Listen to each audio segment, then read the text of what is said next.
Welcome back to the Unnamed Project, where today I'm going to line.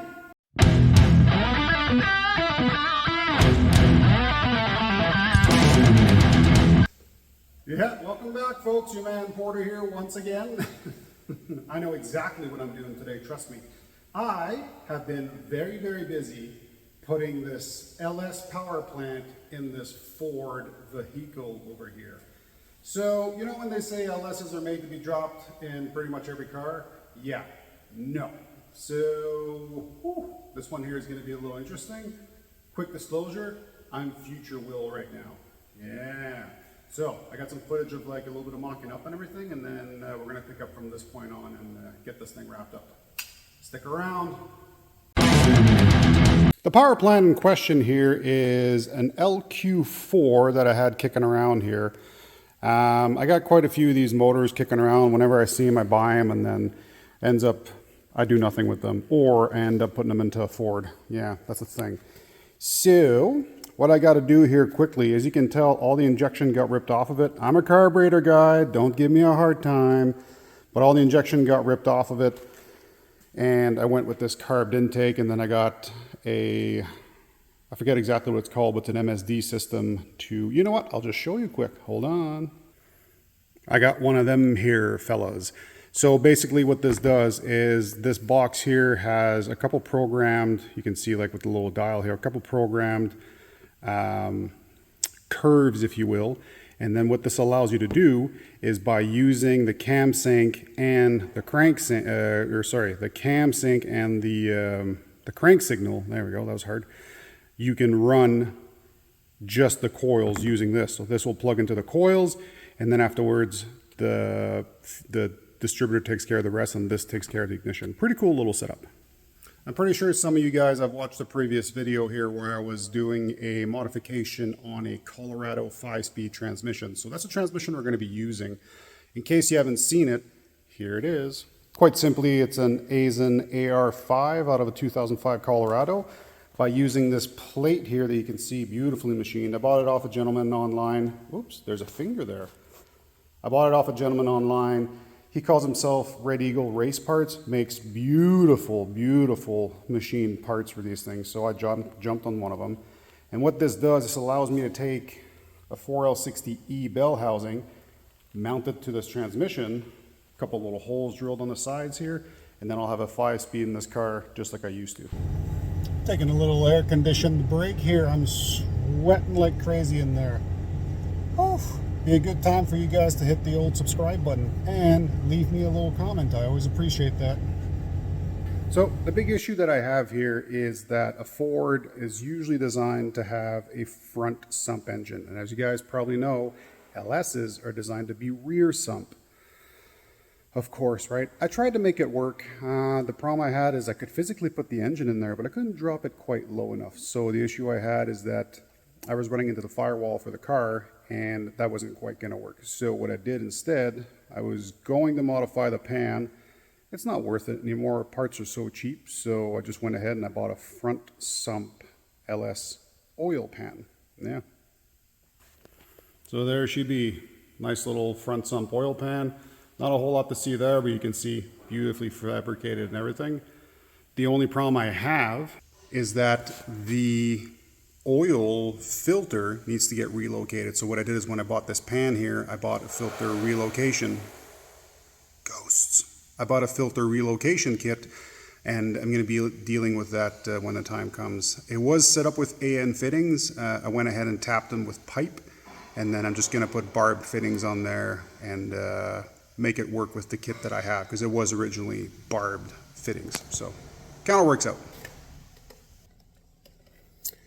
Well, looks like I had a little bit of a whoopsie-doo here, and I didn't hit record. No big deal. So what just happened basically, ooh, the finger, the floating finger again.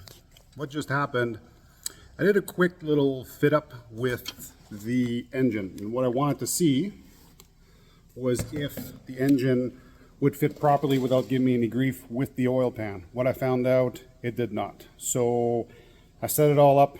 I was going to record, and then insert whatever happened. I got no clue, but I can show you at least. The pan used to be square in the front, and the cross member that I got is kind of in the way. So what I ended up doing is I cut out this corner, and then I had a piece of 2x2 square tubing, or 1.5 square tubing, yeah, 1.5. And then I laid it across there, cut to the right length, welded the top, welded the bottom, then I cut that part of the tube out, and now all of a sudden I got a hollow. So this allows me, well, hopefully it allows me to fit everything into the engine. So next up here, I'm looking at this LS. Ooh. Next up, we're gonna permanently bolt on this pan, and then we're gonna start installing. Actually, no, that's a lie. What I'm gonna do here is I'm gonna show you a little bit of how I set up basically the engine mounts, then we'll get into assembly.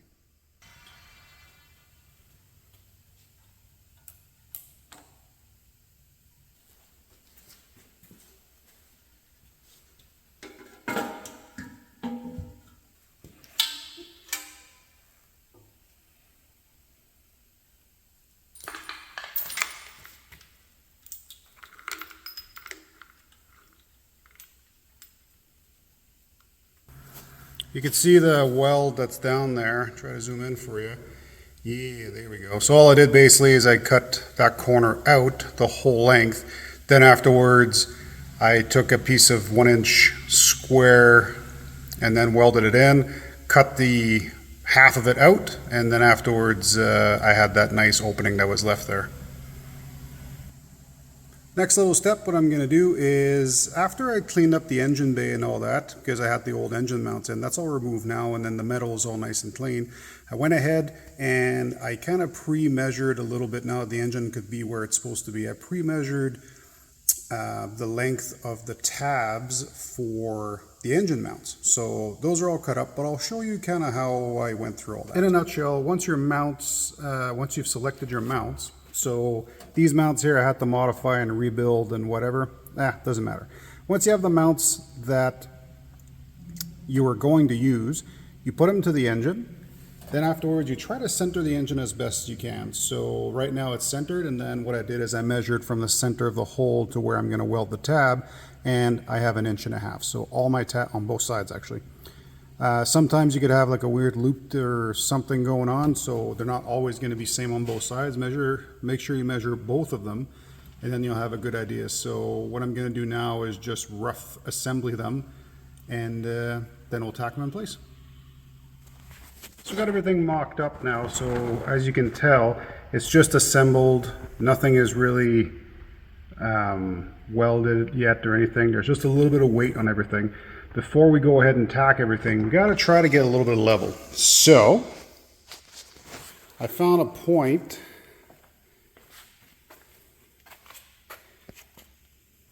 There we go. That the car sits level. And I'm going to try and level the engine as best I can. Right? So we can see, obviously, we got hella tilt on the go. So I'm going to try to shimmy the engine a bit. It might be a little bit hard here. Yeah, sure is. Okay, so I'm going to need both hands here. I'll reset up and then I'll be right back. Cool beans. Okay, so I'm going to bring the welder over, and then we're going to weld the tabs, which are all the way down there. So it's going to be a little bit interesting. But I'm going to try to put one weld on the outside and on the outside, and I'm going to let everything cool in place, because since it's bolted in, it'll stop that warping that happens every time you weld something. So hopefully that works just as planned. Oh, how gross is that? Just like that, there's an LS in my Ford car. Turns out once it's all cleaned up and repainted, geez, it doesn't look that bad. Doesn't look that bad at all, actually. This video is all over the place. To give you a rough idea what's going on, I am now filming the intro for this. Shoo-wee. Well, folks, the time has come. I finally started doing the electrical.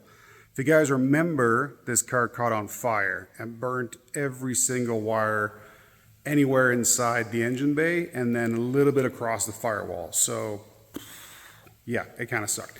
Basically what I did so far, I went all the way back into the firewall as far as I needed. Then I removed all the plugs that were burnt, replaced the ones that had to be changed, cleaned up the ones I could reuse, and then what I did is I have another parts car. I stole the wiring harness, and then I started installing all the wires that I need to try to get this thing going here, right? So, without further ado, let's dive into this. What you can tell I've done here is I've started labeling. So as soon as you find out what a wire does, label it. Oh God, label it right away. So these two, I know it goes to go to these two poles. So basically I've labeled it car starter solenoid. So this is the car starter solenoid. What I do here is to make it a little bit easier on myself, I use the factory solenoid, and then when this clicks on, it activates this wire, which I have to change, but this wire would go to my actual starter post that's down there, right? Like the small one. So like this guy, I won't work anyways.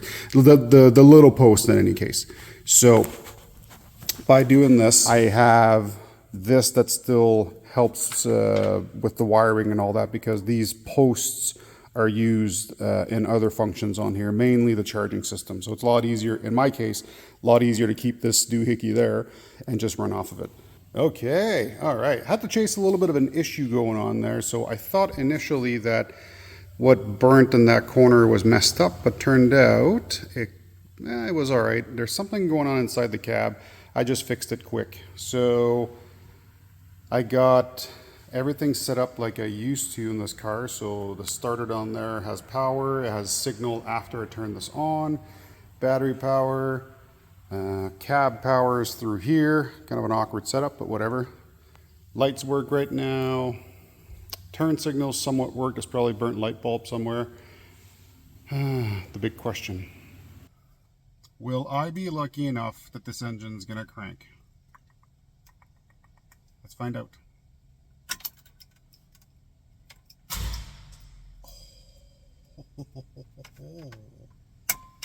All right, we're doing pretty good. Oh, I gotta sort out that oil because this new pan that I have has oil, basically where the oil filter used to be, that got canceled out. There's only 2 fittings now, and then those fittings go to basically are barbed, and then you have hoses that go to a remote filter. So I gotta get that sorted out before I try to start anything, because you need oil. Yeah, you need oil. Apparently, anyways. So down at the bottom here, there we go. Down at the bottom here, we have the 2 fittings for the oil. So the front one that you see, the one that's leaking right now, that is the pressure side. So you have to know this, because when you install these, the filter needs to work in the right way. So the pressure needs to come in from the right direction and come back out the right way. So I'll show you a little bit of what I have going on here for the other part of the system. Pretty simplistic little rig. So all it is basically is the filter bolts into this part or screws into this part. And then this is what I was talking about earlier on when I said you have an in and you have an out. So the oil has to come in through this side. The pressure side has to be through here so that it goes through the element the right way, because there is actually like a one-way valve in here, surprisingly enough, a little kind of flapper valve. So the filter has to go the right way. If it happens to go out this way, that flapper valve is going to give us an issue. So the issue I have right now, it's not really an issue per se. I have to find a place to mount this thing. So I've looked on the frame in a couple places. It has to be somewhere accessible and somewhere sturdy that's out of the way. Because I don't have the headers yet, all I want to do is to start this thing in the car and have enough content to finish this video for you guys. So what I'm going to do for now is I'm just going to leave that filter housing hanging, and I'm going to find a place later on to mount it once I have the headers.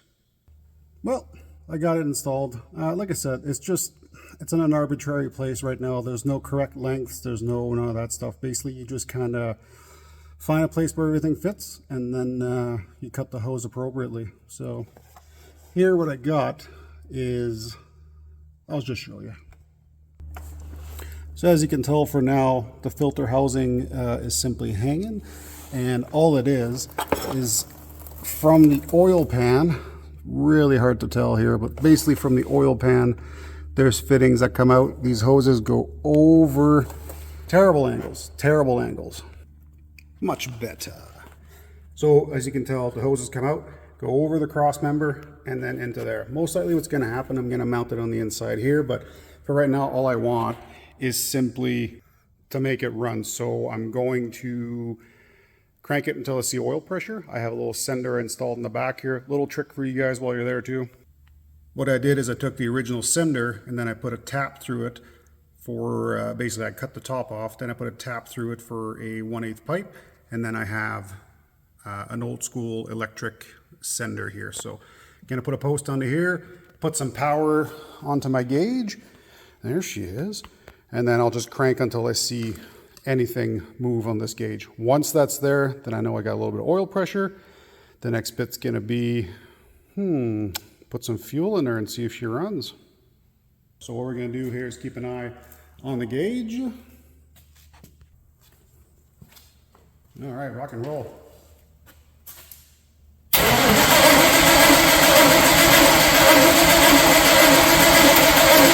I have a feeling when I'm cranking, there's not enough juice basically to power the gauge. So what I'm going to do here is going to throw a little bit of fuel in there, and at the same time I'm going to test to see if my MSD system works.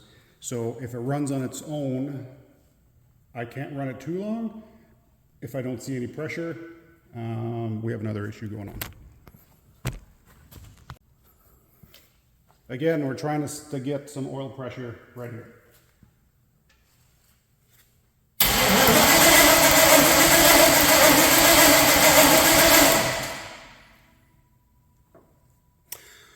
Another thing that might be good. So, I'll show you something funny here. Can you tell me what's missing? All right, I'll tell you. What I'm missing is the plug wires. So I'm gonna throw those on quick. I did see everything spark, so I know we got some power, and yeah, hopefully it works. Let's try this again with some plug wires on this time.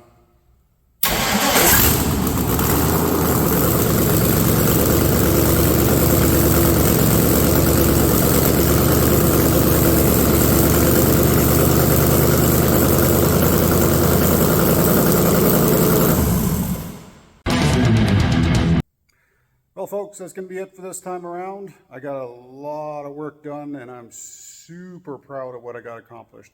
Might not seem by much, but all those little things, they add up to being very, very time consuming. So when you knock them off one by one, just, put an hour here and there type thing, your projects will come along. So I wanted to end this one with the vehicle running at least. You guys all saw that happening. The oil pressure thing, oh, I am so pumped. Now, the problem I have is I'm waiting for parts, as always, right? So I'm waiting for a set of headers for this thing because nothing fits as of right now. I can't put the factory manifolds, I can't put shorty headers, I can't do anything. So I'm looking here at putting a set of long tube headers on there, but I have a feeling they're going to interfere with the steering box. But I have a solution for that.